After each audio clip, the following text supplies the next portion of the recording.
ఎందుకంటే మనము ఆ రోజు బీఆర్ఎస్ ప్రభుత్వంలో అంటే ఆంధ్రతో పోల్చుకుంటే తెలంగాణ రాష్ట్రంలో ఎన్నిసార్లు డిఎస్సి నిర్వహించారు, ఎన్నిసార్లు టెట్ నిర్వహించడం అందరూ తెలిసిన విషయం. మనం కొత్తగా ఆలోచించాల్సిన అవసరం లేదు. కాబట్టి ఏర్పడినటువంటి ఖాళీలు ఏవైతున్నాయో ఇప్పుడు యాడ్ చేస్తే మనకు న్యాయం జరుగుతుంది. తర్వాత ఎప్పుడో నువ్వు జాబ్ క్యాలెండర్ ఇచ్చి తర్వాత ఇంకా 2 సంవత్సరాల తర్వాత ప్రకటిస్తే ఎవరికి న్యాయం జరుగుతుందో మనం అర్థం చేసుకోవాలి. కాబట్టి 0.5 పాయింట్ 1 మార్కు అట్లా మిస్ అయిన వాళ్ళ బాధలు ఇప్పటికీ వాళ్ళు ఇప్పుడు మళ్ళీ ప్రిపరేషన్లో మనతో పాటు ఉన్నారు కాబట్టి వాళ్ళ బాధలు వర్ణనాతీతం. కాబట్టి ఇప్పుడే ఆ మెగా డిఎస్సిలో ఇప్పుడే ఆ పోస్టులు కనుక యాడ్ చేస్తే ఇప్పుడే విద్యార్థులకు న్యాయం జరుగుతుంది. ఎందుకంటే ఇప్పుడు మనం నష్టపోయిన బ్యాచ్ మనది. కాబట్టి ఈ విషయం పైన ప్రభుత్వం వెంటనే స్పందించాలి. ఇప్పుడు కొంతమంది మాట్లాడుతున్నారు నోటిఫికేషన్ డేట్ ఇచ్చిన తర్వాత పోస్ట్పోన్ చేయడం కుదరదని. అప్పుడు ఎట్లా పోస్ట్పోన్ అయింది?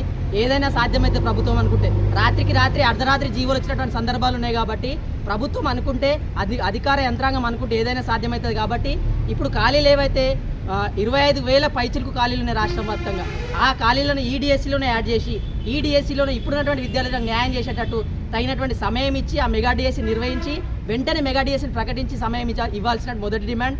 రెండోది గ్రూప్ 2, గ్రూప్ 3 ఏదైతే ఖాళీలు ఉన్నాయో వాటిని కూడా ఇప్పుడే యాడ్ చేయాలి. ఎందుకంటే మీరు ఇచ్చిన ఎలక్షన్ హామీనే ఇది. మీరు మీ మేనిఫెస్టోలో స్వయంగా ముఖ్యమంత్రి గారు ప్రెస్ క్లబ్లో వచ్చి మీరు చెప్పినటువంటి హామీలనే మీరు నెరవేర్చకపోతే ప్రజాప్రభుత్వం ఏ విధంగా అయితే ఆలోచించుకోవాలి. కాబట్టి వెంటనే ఆ ఖాళీని భర్తీ చేయాలని మా అందరి డిమాండ్.